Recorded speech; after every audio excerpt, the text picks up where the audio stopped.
ओईसीची सभा रद्द झालेली आहे, काय सांगाल? कुठेतरी काल राडा झाला आणि त्याच्यानंतर आज सभा रद्द करण्यात आली, कसं बघताय? नाही, आम्ही काय त्याकडे पाहतच नाही, म्हणून आमचा काय संबंध आहे ती काय असली काय नसली काय, तो आमच्या शोध फार महत्वाचा वागे असं आम्हाला वाटत नाही.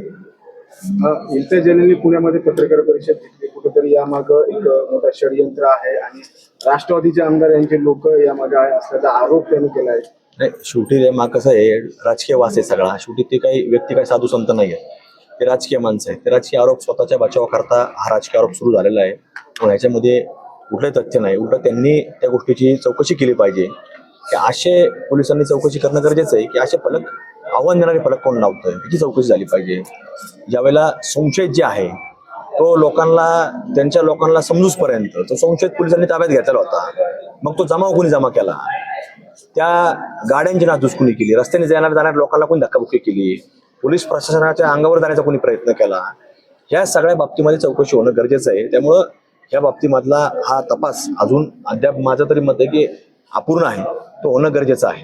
काल 7 पोलीस कर्मचारी जखमी झाले, कुठेतरी पोलिसांचा फेल्युअर असं वाटतं आपल्याला. योग्य तपास होत नाही, पोलीस पाहतो की आपल्याला पोलिसांमध्ये खरं तर पोलीस लोकशाहीने वागतात, पण ज्या वेळेला पोलीस चांगल्या भावनेने तिथे गेले की मनुष्याच्या नात्याने तिथे गेले, तर त्यावेळेला जर पोलीस तयारीत असते तर पोलीस कुठलाही जखमी झाला नसता. पण ज्या वेळेला काही वेगळ्या पोलीस प्रशासनाला त्यांना कॉल करावं लागलं, त्याच्यानंतर त्याचं आपल्याला पाहिलं की कसा एक चांगल्या पद्धतीने पोलिसांनी देखील जो कायदा हातात घेईल त्याला धडा शिकवण्याचं काम जागेवर पोलिसांनी दाखवलेलं आहे. इम्तियाज जलीलांनी आरोप केलाय की आमची सभा मोठी होणार होती, हे कळाल्यानंतरच हे जाणीवपूर्वक षडयंत्र करून कालचा राडा झालेला. नाही, निश्चित हे मोठी होण्याकरताच हा सगळा प्रयत्न सुरू होता. पण त्याच्यामुळं आता हा या सगळ्या परिस्थितीमध्ये आपण जर पाहिलं तर त्यांनी कायदा हातात घेण्याचा प्रयत्न केला आहे. शेवटी हा सगळा महत्वाचा भाग जसं मी सांगितलं की मूळ जो आहे विषय की आव्हान देणारे फलक हे लावण्याकरता कुणी पुरस्कृत केलं, ते फ्लेक्स छापले कुठे गेले, ते फ्लेक्सचे पैसे दिले कुणी आणि ते लावलेत कुणी, आणि त्याचबरोबरीनंतर ज्यावेळेस त्यांच्या काय भावना दुखावलेल्या असतील तर त्या भावना दुखावल्यानंतर ज्यावेळेस संशय ताब्यात मिळतो तर त्याच्यानंतर जो जमाव जमा केला, कुणी जमा करायला लावला, कशा करता जमा केला, त्यातनं वेगळं काही घडवायचं होतं का, हे सगळं देखील आज पोलीस तपासातनं समोर येणं अत्यंत गरजेचं आहे. त्यामुळे या सगळ्या बाबतीमध्ये त्यांच्याही लोकांनी आत्मपरीक्षण करणं गरजेचं आहे. ज्या वेळेला तिथं काल जमाव पोलीस स्टेशनच्या बाहेर जमा झाला तर तिथं एक कर्जत तालुक्यामधला एक युवक, त्याच्या फक्त माथी कपाळाला टिळा होता म्हणून त्याला तिथं बेदम मारहाण करण्यात आली. तर ती मारहाण कशा करता केली, ज्यावेळेला आम्ही देखील तिथं गोमातेच्या बाबतीमध्ये काही वेगळा विषय तिथं झालेला होता आता 15-20 दिवसापूर्वी, तर त्यावेळेला आम्ही देखील लोकशाही मार्गाने रस्ता रोको केला. पण पोलिसांनी आम्हाला ज्यावेळेस सांगितलं की आम्ही कारवाई करू, तो आरोपी पकडू, काही क्षणामध्ये आम्ही तिथून बाजूला गेलेलो होतो. त्यामुळे जनतेला आम्ही विटी धरलं नाही. आणि तिथं दुसरं जर पाहिलं तर तिथं इतर लोक जे आहेत, इतर धर्मातले लोक तिथं पाहण्याकरता येत होते. एकही व्यक्ती इतर धर्मीय व्यक्तीला कोणालाही काही बोलला नाही, त्याच्या अंगावर हात टाकला नाही. हे लोक जमा झाल्यानंतर यांनी एक फक्त कपाळाला टिळा लावणारा व्यक्ती दिसल्यानंतर जे बेदम मारहाण पोलिसांनी बाहेर घेतलेले. पोलिसांच्या तपासावर समाधान आहे? पर्यंत जो तपास केला पण माझी मागणी आहे पोलिसांकडे की पोलिसांनी याच्यावरती अजून सखोल तपास करणं गरजेचं आहे. ते आव्हान देणारे बोर्ड अजून काढलेले नाहीत की जे पोलीस स्टेशनच्या बाहेर आहेत.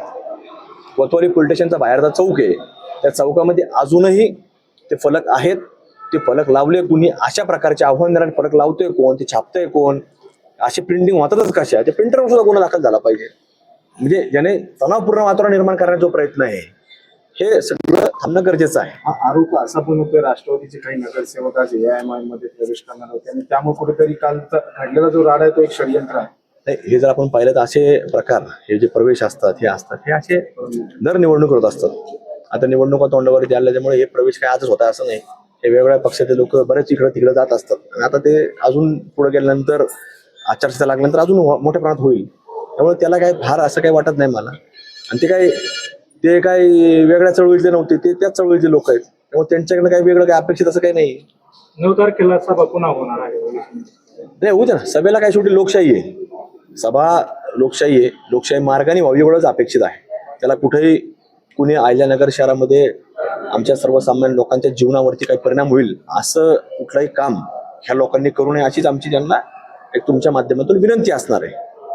एक शहरात लावले चितवणीखोर बोर्ड असतील, कालचा तो झालेला प्रकार आहे, याच्यामागे कोणाचं षडयंत्र असं वाटतं? नाही, पोलिसांनी चौकशी केली पाहिजे. शेवटी फलक लावलेले हे काय काल लावलेले नाहीत, हे 2-4 दिवस अगोदर लावलेले आहे. ते प्रिंट कुठं झाले म्हणजे पोलिसांचा गोपनीय जो विभाग आहे याने याच्यावरती गांभीर्याने अजूनही तपास करणं गरजेचं आहे. आणि ते अद्यापर्यंत सुद्धा काढलेले नाहीत. एवढा मोठा प्रकार घडून सुद्धा काढलेला नाही. बहुसंख्य सभा होऊ नये यासाठी प्रयत्न केले गेले असा आरोप केलेला आहे जिल्हाध्यक्ष नाही, शेवटी हा सभा आता ते घेत नाही, ते काय त्यांचं कारण आहे आपल्याला माहिती नाही. पण त्याला आम्हाला अशी जी माहिती आता मी इथं आल्यानंतर चौकशी काही लोकांकडनं केली तर ते म्हणले परवानगी आमच्याकडनं दिलेली होती असे त्यांनी सांगितलेले. मग आता ते घेत नाही म्हणलं तर त्याला आता काय, शेवटी ते त्यांचं व्यक्तिगत काहीतरी कारण असेल.